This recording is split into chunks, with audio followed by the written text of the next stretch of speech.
So this is another movie I have seen before and was super excited to watch because it really made an impression on me the first time I watched it, and I kind of wasn't disappointed. I don't even know how to explain it. Like, you get kind of this musical, that kind of the term, what was the term you used before, like diegetic or whatever, or am I saying that right? Yeah, it's a term that just references sound in movies. So like diegetic versus non-diegetic sound. So like the score of a movie would be something that's non-diegetic. It's something that you as the audience are hearing, but not something that the characters in the movie would hear. And with musicals, sometimes the songs are diegetic and sometimes they're not. So like in a musical where two people are singing a conversation, that would be like a non-diegetic.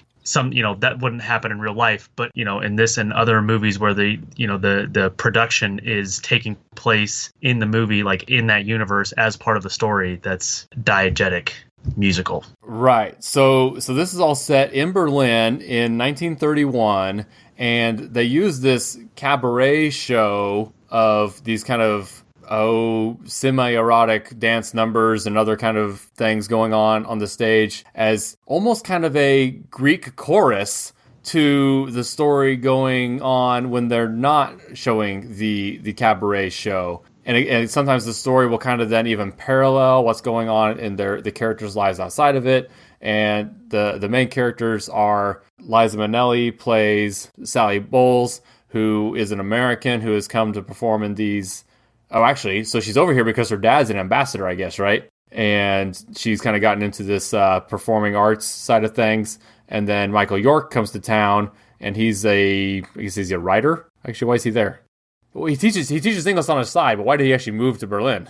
I don't remember why he moved to Berlin, but I remember he said that he's working on trying to get his PhD in philosophy. We never actually see him go to school or anything. Yeah. Anyway, he's in Berlin. He ends up renting a room in the kind of same place where Sally Bowles is staying, and it's just very much kind of not even star-crossed lovers, but just kind of an odd pair of young people just living it up in early 1930s Germany, and again, very much so like we saw with Dr. Zhivago. In the background is this little party that's kind of flexing its muscles of Nazis. They are not in power yet, but soon will be, and that's kind of all going on in the background as we kind of go throughout the movie and see Sally and Michael York. And their relationship is kind of interesting. So she's very much this bohemian... free spirit. Yeah, free spirit, very openly sexually promiscuous in the 1930s. And then Michael York is the more prudish British guy who... Again, early on, I kind of wrote when he kind of says like he's not really interested in girls. He's kind of like I would say it's probably fair to call him bisexual. Although they don't put a name on it. Oh yeah, I was gonna say it's like heavily implied that he's at first it's heavily implied that he's gay, right? But then obviously he does carry on that relationship with Sally. But then he also reveals later on, and he carries on a relationship with the Baron. Right, who's kind of seeing both of them, yeah. So I'm bisexual. Oh yeah, it's kind of an interesting line where, oh shoot, I wrote it down here, I think, where basically she wants to get back at him, and it's like, well, I'm sleeping with so and so. He's like, so am I, with Max or whatever there. So, like I said, the story is just kind of about the characters, and they're kind of dealing with money. They're very poor, and they do kind of establish this friendship that turns into a sexual relationship from both Sally and Michael York's character, and he just kind of likes to spoil them and use his money to hang out with them, and they're just kind of trying, honestly, just young people trying to find their way in the world kind of thing. Like, it's almost, I guess, a coming-of-age story in a lot of ways, set against the beginnings of the Nazi takeover in Germany, which is kind of fascinating. And it is technically, I guess you would call it a musical, but every performance is just when they kind of take their time showing the numbers on stage. So the plot off stage doesn't take a lot of time because so much of the movie is dedicated to these numbers. And again, I think I told you before, I just kind of found Liza Minnelli mesmerizing in this. Her haircut is god-awful, but you just can't stop staring at her, and she's so mesmerizing and so talented, just so full of love of life, but also kind of manic depressive or bipolar a little bit, and just kind of always swinging to the extremes, and just has no filter in kind of a charming way, in a way you wouldn't expect from someone from the 1930s. It's that, what's that? Again, I can't even begin to kind of attempt to talk about the songs here really, but that first solo number she has, I'm just watching it in awe. Like, I'm just like, she just draws you in, and you're just like, you just want to see everything she does. It's very, for someone who's not into music, I guess, like myself, I just still found her mesmerizing. Yeah, she's great in this. And we'll come back to the movie. So basically, we're going to focus our discussion here, honestly, on kind of what's going on in the background with the Nazis and Weimar Germany in general between World War I and World War II, which we will get into more with maybe Hitler specifically when we get to World War II and kind of a little more going on with Germany. But I think this is a kind of a good to talk about the mood in Germany at the time, and kind of what we talked about with sand pebbles and the different factions during a revolution that can kind of take a whole country one way or another. So when I watched Cabaret, I was the first time, a decade or so ago, I was kind of blown away, like, oh my gosh, how did this not win Best Picture? Well, it lost to The Godfather. This is a movie that, it was nominated for 10 Oscars and won 8, which I think, is that still the record for most wins to not win Best Picture? I thought I saw a stat like that somewhere. Oh, I wouldn't be surprised. I don't know if that's the case, but yeah, that might very well be right, true. Yeah, so something up there. Yeah, so I mean, it's a movie that wins Best Director, Best Leading Actress, Best Supporting Actress, then all the technical stuff with the sound and the art direction and the cinematography.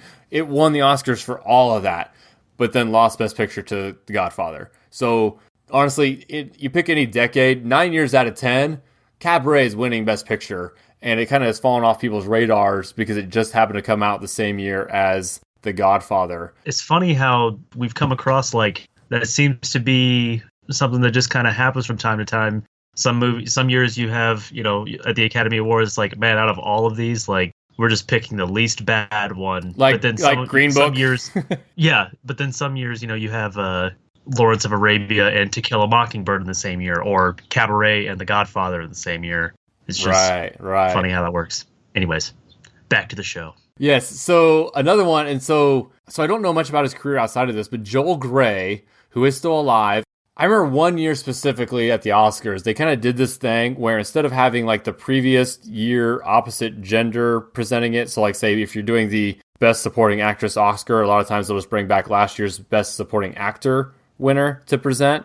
Right. There was one year where they did like 5. They brought back 5 Best Supporting Actor nominees to present one of the awards and 5 Best Supporting Actress winners. And anyway, so I kind of remember Joel Grey being one of the 5, because I think it was someone who I didn't necessarily recognize, but he kind of does steal the show in his own right in a lot of ways. He's the MC of the Cabaret itself. So he's just kind of, again, he's almost the narrator of the whole story, and when he's kind of talking about specifically the performance of the Cabaret show that night, the movie is kind of in a genius way makes it parallel what's happening in the characters' lives when we see them off stage and their various adventures around the city. And anyway, so just a lot of scene stealing moments. And Michael York is almost, so I'm familiar with the term ingenue, but I've always kind of just seen it applied to young, innocent women in movies, maybe coming-of-age tales.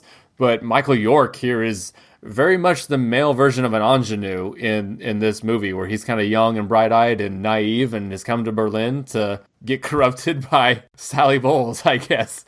But in kind of a charming way that you kind of do, I don't know, you kind of like and dislike both of them. It's just kind of fascinating. That was something that I did notice as I was watching the movie, is that there are, and I don't know if I've really ever experienced this watching a movie before, but just the way that you shift from liking the character to disliking them, but you still want them to succeed, but there's scenes where you're like, man, Sally's just really getting on my nerves in this scene, and then other scenes where like, man, I really feel bad for her, and then the same way with Michael York, right, with Michael York's character, is you just going back and forth between being sympathetic and then just like, oh my gosh, like, get this guy to shut up. Oh, and just because I thought of it just now, Michael York we did see previously in our timeline as D'Artagnan in The Three Musketeers, which was a movie that was after this, but in our timeline it was set before. And he'll be coming up in the timeline when we do Austin Powers. You know what? I'm gonna have to add that in. When we get to the 60s, we could probably do a killing me, man.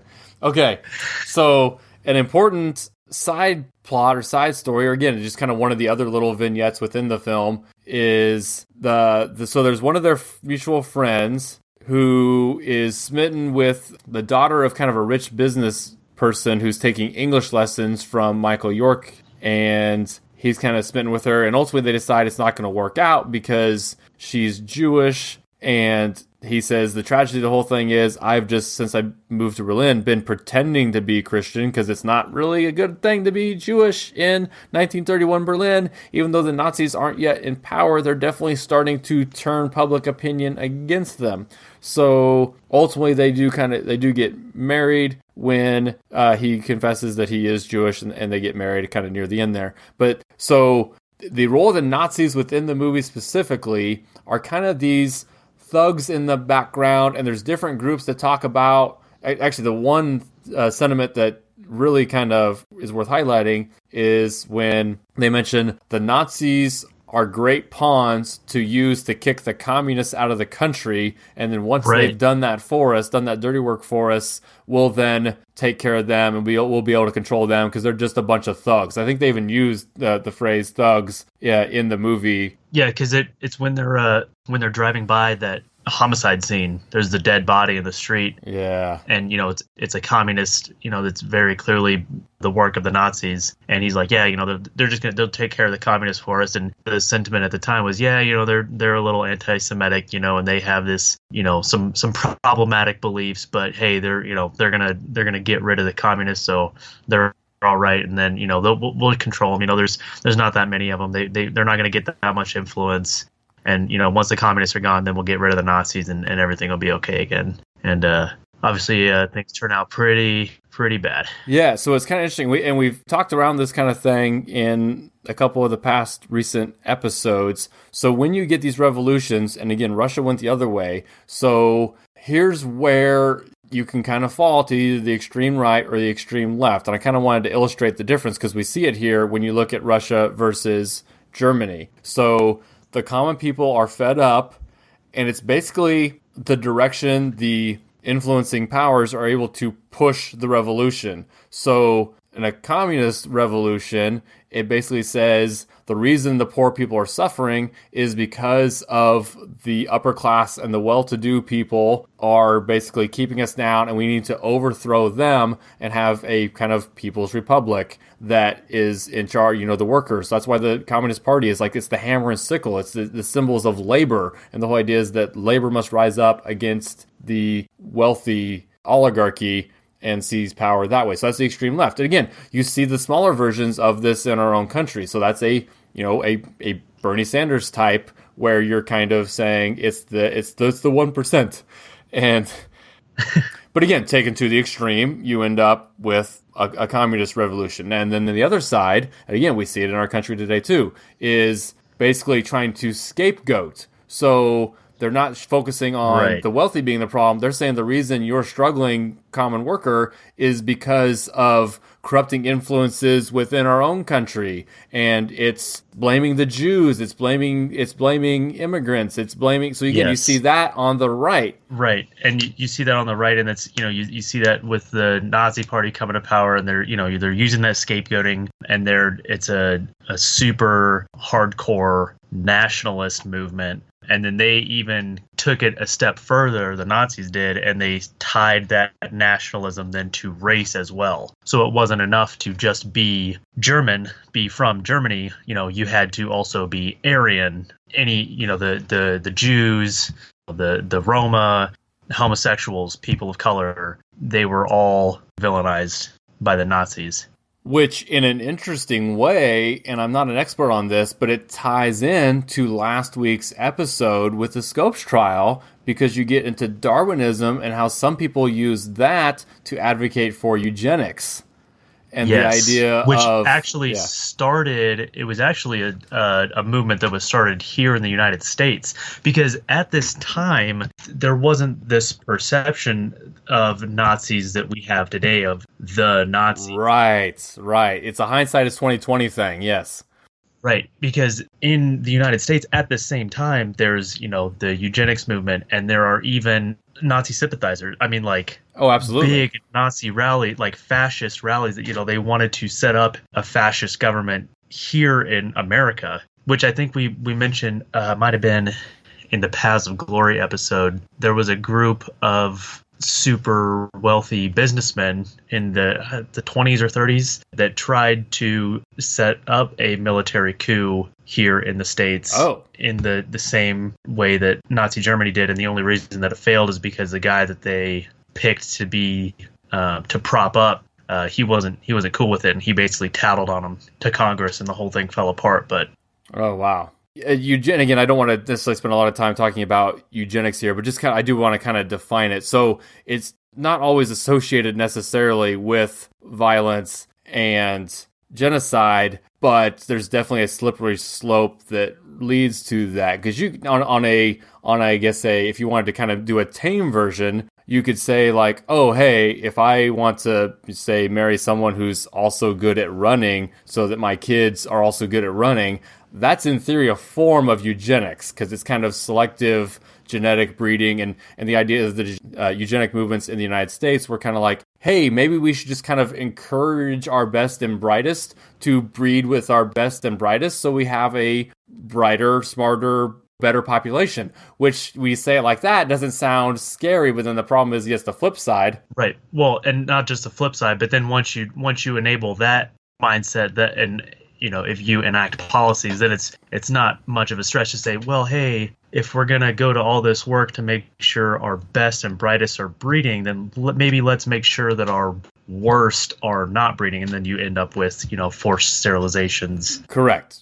Yeah. So, and then the Nazis ended up taking it to straight up extermination. And now you're basically considered a Nazi if you're a eugenicist, even if you kind of initially met it from the tame side of things. Oh man, I was actually listening to a podcast, and this is a little bit of a tangent, but it does kind of get into the eugenics things that have stayed prevalent way more closer to the present than you would realize. And it was basically with people who are mentally ill being able to be sterilized by their families, in theory for their own good, because they wouldn't properly be able to care for their offspring, was the argument.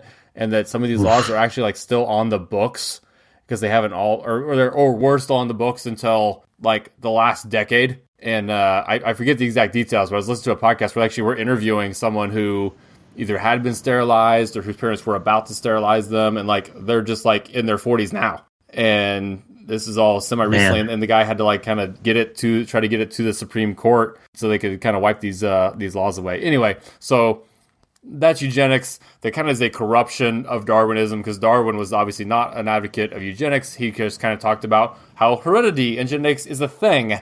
And then, yes, stronger things can survive, and then they're the ones more likely to pass on their genes. But then people took that to say like, ooh, let's selectively breed humans and not allow undesirable humans to procreate. And then again, you're ending up with the Nazi Holocaust, which is getting ahead of us in our timeline. But we're seeing then the beginnings of the Nazis and what's to come here in Germany. And it's interesting how our characters don't know what's about to happen in Germany. And it does kind of start to hit ahead at the end.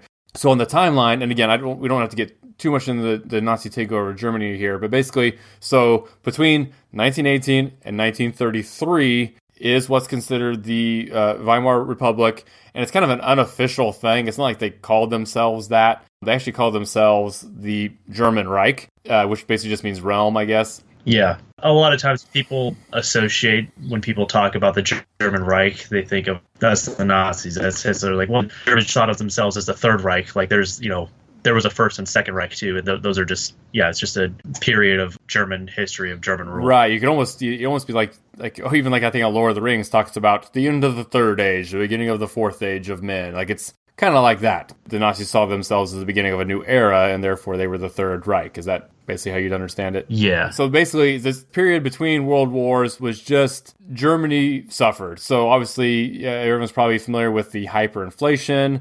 There was just a lot of political extremism and just kind of these different factions, not even necessarily vying for power per se, but definitely wanting their opinions heard and not being happy with the way things were kind of, obviously, they were, all the blame for World War One was put, financially on them, where they're basically kind of ordered to pay reparations. Of course, then they don't always pay those, and the disarmament requirements, and basically the Germans just kind of felt very put upon following World War One, and just kind of these decades where they're struggling.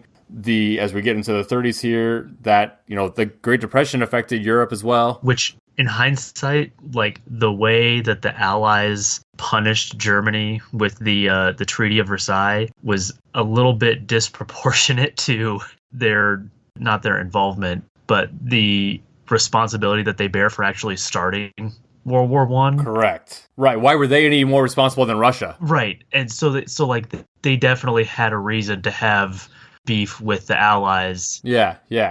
So, and again, I'm not an expert, but the Nazis were just kind of one of the many parties with a seat at the table. So you have the different factions that are all talking. The Nazis are kind of thugs. It was actually hooligans was the term they used in the movies. They just called them a gang of hooligans. So they were definitely, though, the radicals when it came to, they hated immigrants, they hated Jews. They were very open about kind of advocating hate and scapegoating other parties within Germany and trying to purge those elements. And they did have a seat at the table along with other factions who kind of probably just kind of, had their nose in the air against the Nazis. Let me just take this opportunity to point out that the Nazis are the National Socialist German Workers' Party, and you will see people, whether they're being intellectually honest or not is, not really important, but they'll say, oh, well, that means that, the Nazi Party is actually left-leaning because it says socialist in the name, which is not true.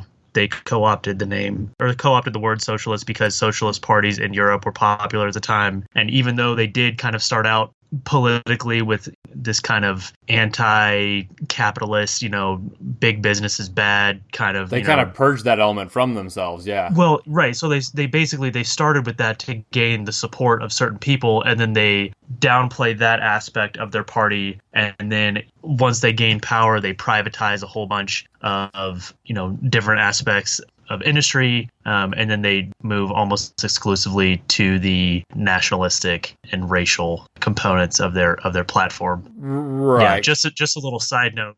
Nazis not left wing. Right. It's academically ingenuous to kind of imply that. Again, not that it doesn't matter which side they're on, because obviously, again, we talked about the communism in Russia is extreme left. So there's just don't try to say don't let someone say that both sides are extreme left. It's like, no, there's fascism is extreme right, communism is extreme left, and both can be taken to dictator levels and genocide levels, and that's not good. But yes, it was basically a marketing thing, like you're saying. Very much like North Korea is the Democratic People's Republic of North Korea. It's like, no, it's obviously not democratic. That's just a marketing thing. Exactly. And yes. or Greenland. Greenland is not green. It's a marketing thing. People will sometimes, spoiler alert, be disingenuous if they're trying to sell something and give something a positive spin. So basically, the movie starts in 1931, and they don't give us another year, but the fact that things are kind of starting to come to a head by the end of the movie, and with kind of, enough time seems to have passed that we probably are getting into 1932 or 1933 by the end of the film, even though they don't specifically say. And I do think it's worth getting us one little... basically, I think we could probably go ahead and talk about when the Nazis actually take over. Well, you can kind of tell too that a couple of years have passed, or that you're getting to the 1933 and beyond, and closer to the run up to World War II, because you have at the very beginning of the movie you have there's like the one Nazi kid in the cabaret, and he ends up getting booted out, and then by the end of the movie you see the scene where everyone stands up and starts singing with all the Nazis, and then at the last shot of the movie that actually it still frames and then rolls credits is that pan. It's across that reflective surface that shows the audience in the cabaret, and like half of them are Nazis. Right. So the idea is that this band of hooligans was slowly gaining support to the point that, and again, so there's the Reichstag fire in February of 1933, and it was a big enough deal that the Nazis kind of used it as an excuse to seize power. And Hitler was basically just the leader of the Nazi party, which again, everybody kind of knows that without really thinking about it. But remember, the Nazi party wasn't in charge. Then the Nazi party takes over, so their leader is the leader, and that's basically when... Right, because, well, in the Reichstag fire, they blamed it on the communists. They said it was communists that burned the Reichstag. So we need, the communists are obviously here to overthrow the government. So, yeah, that's how they used it. Yeah, so this basically then leads to the end of the Weimar Republic and the Nazi party now being in charge in Germany. It's basically Phantom Menace, right? Where or Attack of the Clones, where it is basically the same way the Emperor takes over in Star Wars is basically how Hitler took over in Germany. That you kind of you kind of obfuscate and make everybody think that there's an emergency, and then you take power in the emergency just to kind of help everybody out, and now all of a sudden you're the dictator. Which, and I'm not super well versed in ancient Roman history, but isn't that how Caesar kind of became emperor? I was gonna say it's kind of similar there. Not necessarily the head of a party per se, and right, but he got emergency wartime powers that he just never gave up. Yes, he basically was about to get booted from his role as consul or whatever, and that's so. It's the phrase crossing the Rubicon, where basically he was getting too powerful for his own good, so they're going to go out after him and kind of put a stop to him. He starts coming back towards Rome with his army, and then breaks protocol by crossing the Rubicon with the army, which was not allowed, but he's basically like saying, I'm taking over. And so then the other consul kind of flees, I think Pompey or whatever, flees Rome, and now Caesar's in charge because he had the gall to bring the army to Rome, and yes, took over, but he was also crazy popular, which I guess Hitler ultimately was too, but I feel like Caesar was even more commonly popular without the fear factor, because he was kind of beloved, versus Hitler, I think, was feared. There's kind of a different distinction there, I would say. Yeah, but yes, a similar kind of just rise to power there and taking control. Because then you could throw Napoleon in there too with how all that I do think that Napoleon and Caesar probably have even more in common. Yeah, well, especially not to turn this into the not Cabaret episode, but when Napoleon leaves Elba after he had already been exiled and comes back with his little band of a few hundred guys, and then every army that's sent out to meet him just joins him, and eventually he's just like, oh, now I'm the Emperor of Paris again, or Emperor of France, because everyone. The army's mine now because I'm so beloved. Right. I've never got the impression that Hitler was that popular. I mean, he definitely had his supporters and his loyal supporters, but I think a lot of it was just kind of following along through fear. Yeah. Versus love and pride, if that kind of makes sense. Right, and kind of like a fear pyramid almost, because you have, like he instills fear in his underlings, who instill fear in their underlings, who instill fear in the general public. Right. So it allows it to get away with a whole hell of a lot, which, teaser for upcoming episodes. Yes, like I said, that's probably a good point as far as the German history goes. So I kind of wanted to look up exactly what a cabaret was. And we kind of explained it a little bit, but basically it can cover a lot of things. It's basically just any kind of stage entertainment that kind of covers a lot of different things. So yes, in the show here, it seems to be kind of more on the singing and strip teases kind of thing, and that is fairly common. They can definitely be adult oriented, but that's not necessarily doesn't necessarily have to be part of it. So that'd be more like the burlesque side of things, I guess. But I would say, burlesque falls under maybe the umbrella of cabaret. Cabaret covers a lot of things. And then you could have specific types of shows underneath that. I'm probably just confusing it more than I'm explaining it. But basically, it's the type of show that they are having. And they sing a lot about it in the movie. And apparently, when this movie came out, people were shocked at all of the explicit nature of the movie, and especially of the cabaret scenes. But watching it now, it's like there really wasn't anything that serious. I mean, maybe some stuff is implied, but I don't know. It didn't really seem like it was that big of a deal. Well, and again, we are talking 1972, so we're only a few years into kind of Hollywood's agreement to end following the Hays Code. So you were kind of having still very wholesome Hollywood movies until 1969. So we're only 3 years in to where they were kind of more okay with doing risque stuff on screen. And then to top that off, you're setting it decades before in 1931. Well, and in 1972, having an openly promiscuous character and an openly bisexual character, that was probably a lot bigger deal than it was today. Yes. And again, Americans kind of have a reputation in Europe as being far more prudish than the Europeans. So I think even in 1931, and again, she kind of was talking about these things with a select group of friends, and the Cabaret kind of was more of an underground scene. It wasn't like this was, where everybody was taking their families on Friday night or anything. So It's not just like, with the 1960s, sexual revolution in the United States, that's when it became more and more okay and increasingly okay to just kind of be more open about these kinds of topics. It's like, no, humans have been humans. People, going back to ancient Rome, people were drawing pornographic graffiti 2,000 years ago in Rome. So it's nothing new. It's just, I think it's all just kind of our perceptions, and in the United States specifically, kind of has with its Puritan history, is kind of always been a little like la la la la la la la about that kind of stuff, way more than our European counterparts. But anyway, we're getting kind of off the rails there, and let's go ahead and kick it to next week, when we'll be dealing with the Japanese invasion of China in 1937 in the 2008 film Ip Man.